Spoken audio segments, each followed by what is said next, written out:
Good morning, folks. I'm Dan. In this video, we're just going to begin refurbishing this little Beverly Shear. This is a B1 shear that I acquired several years ago, and it's sat around the shop and not done a whole lot of anything. I've used it a few times just by clamping it to a bench and used it, but I've never really utilized it to its capabilities. So I'm going to go through, kind of clean it up. We're going to disassemble it, sandblast it, and powder coat the main parts of it again so it looks a little bit closer to being new.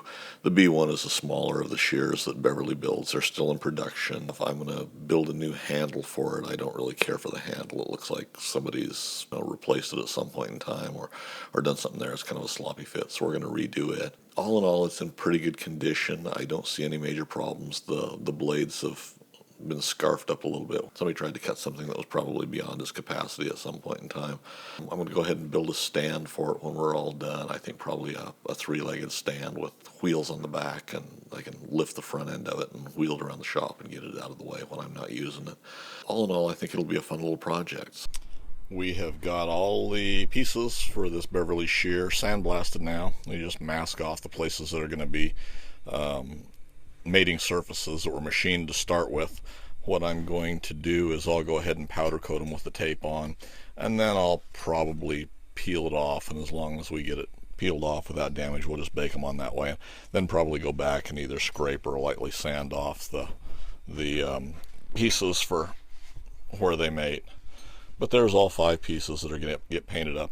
I don't have the handle done yet because I'm going to machine a part for it probably if I don't build a completely new handle. So it's a tight fit on this shaft, and I'm still trying to track down a new handle. That handle's on there pretty well, so the rubber part of the handle, so we'll probably redo that. But anyway, I'm going to go ahead and get these powder coated. We got them sandblasted this morning, and we'll hang them up and spray them with the powder coat gun and then put them in the oven to bake them. Alright, well, we got all our pieces powder coated up. We're going to start putting it back together. Just powder coated it with Signal Gray, which is the gray that I had. We've got new drive screws and the nameplate that goes on there.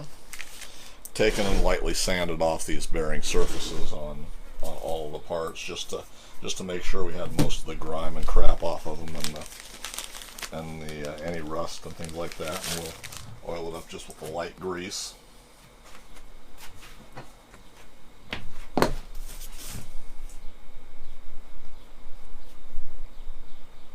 And we'll put our nameplate back on.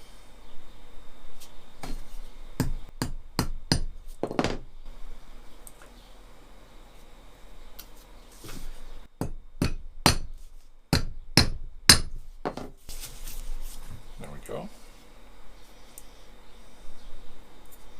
That looks pretty good.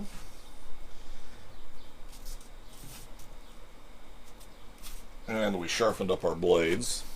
I don't know if that's going to give you a very good line of them, but we just did a rough sharpening on them, and then we just took a diamond across just to flatten the top. I think that looks pretty good there.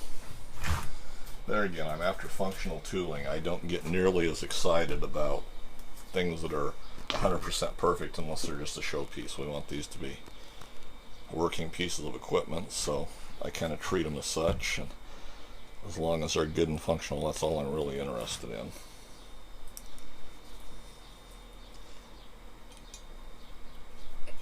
These dog screws fit in here. That's what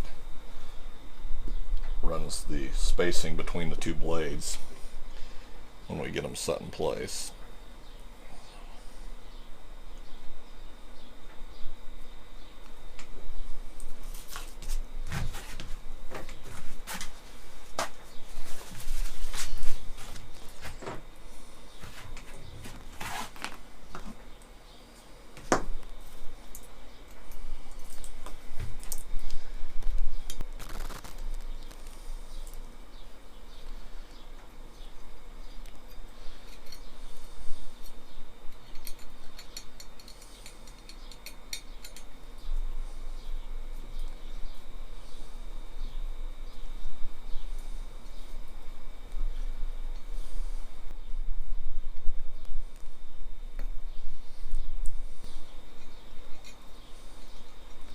I haven't done anything with the handle on this yet, just because I want to fit it a little bit tighter so there's no play in it. I think I'm going to want a new handle for the top end of it. That one's not wanting to come off, and it's just because it's a real good fit and probably been on there for about 100 years.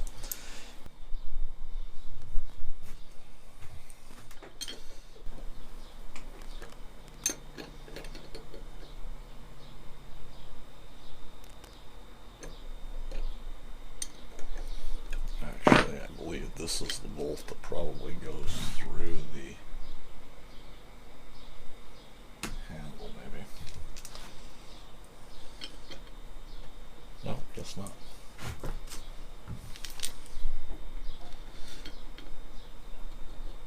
I didn't clean these holes out. I may have to go back and get a tap and clean them up.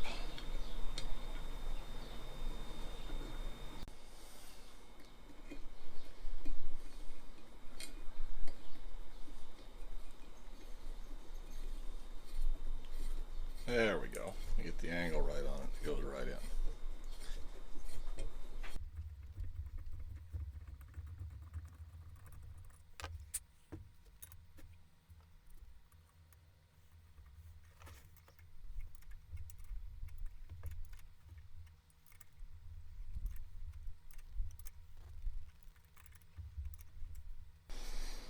It won't take any tighter than that until we get it adjusted.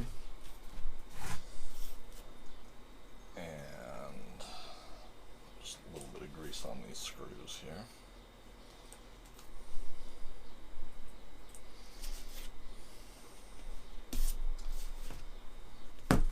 And there's our other blade sharpened up.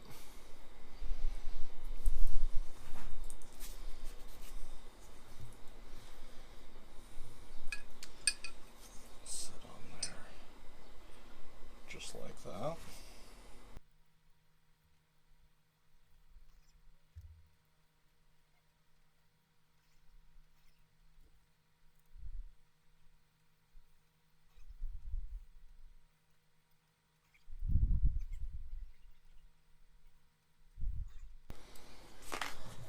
There's that section. Now this will all go together. That and that. Put a little grease on those mating surfaces. After this is used a little bit and seated in, then we'll go back and readjust it.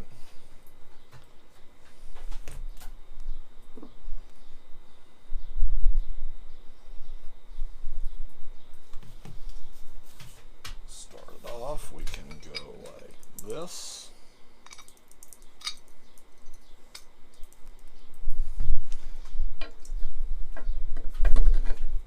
Into there.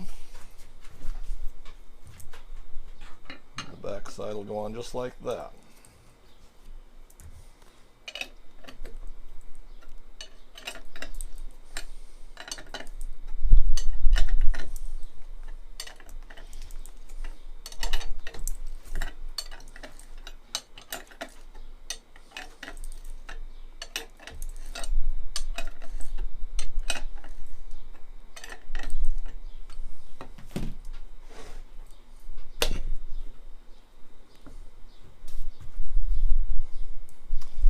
Nuts and bolts, I just took them to the wire wheel and cleaned them up.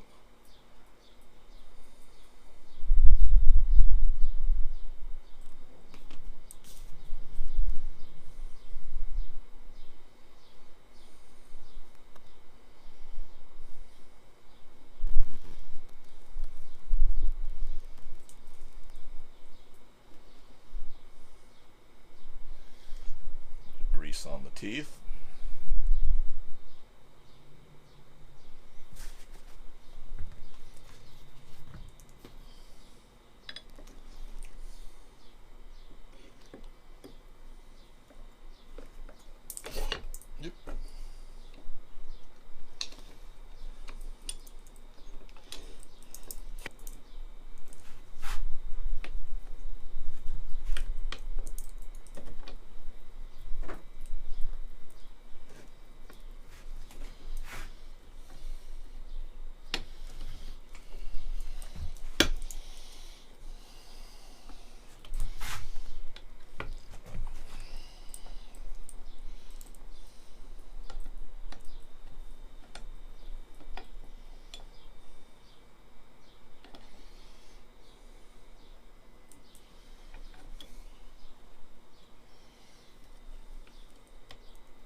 little bit of powder coat built up on here. It takes a little bit for them to seat in and things will start moving smoothly again. Ideally, you should probably tape off those bores. They'll, you know, if you've got something that's got quite a bit of wear away, that powder actually holds up pretty good, and you can actually just use it to build up. You can use it to build up just a little bit of surface on it, so I don't so much mind having them break in. If it was much tighter than this, though, we'd be doing something else, because it does not want to go on there.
Not sure if this nut was an afterthought because it didn't have a boss on this side. We've got a bigger boss there to hold more threads on the back.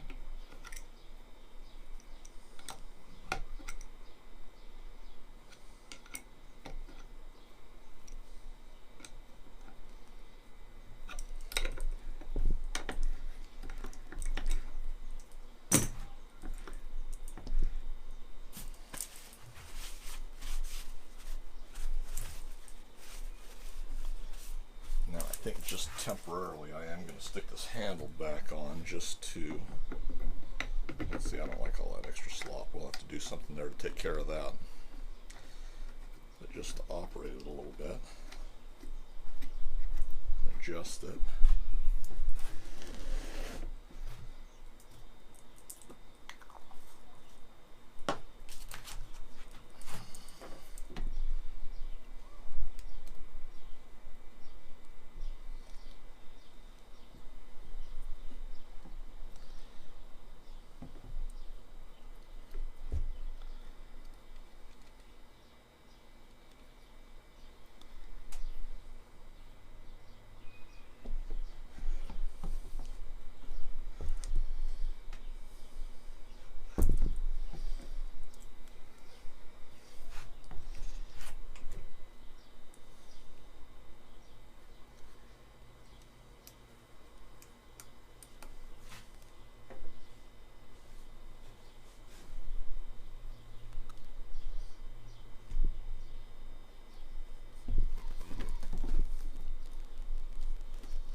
That's pretty good, I think.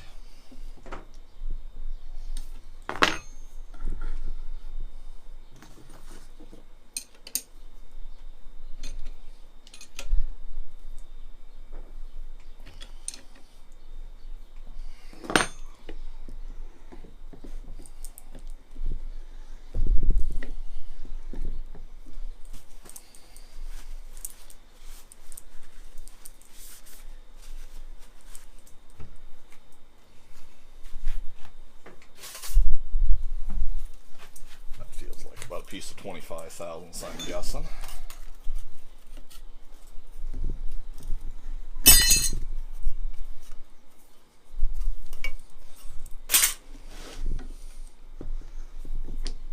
Hard to get a good camera view of this and still have it before we can operate it. I don't want to clamp it down too tight on anything until I've got the stand built for it, because I don't want to mar up that powder coat. But let's see if we can't.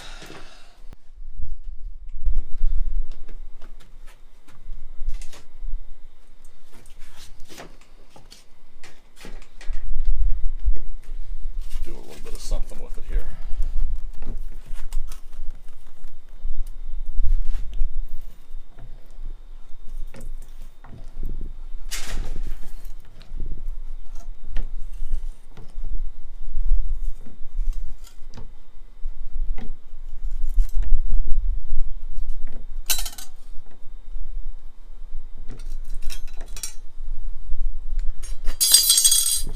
See that being a really nice addition to the shop.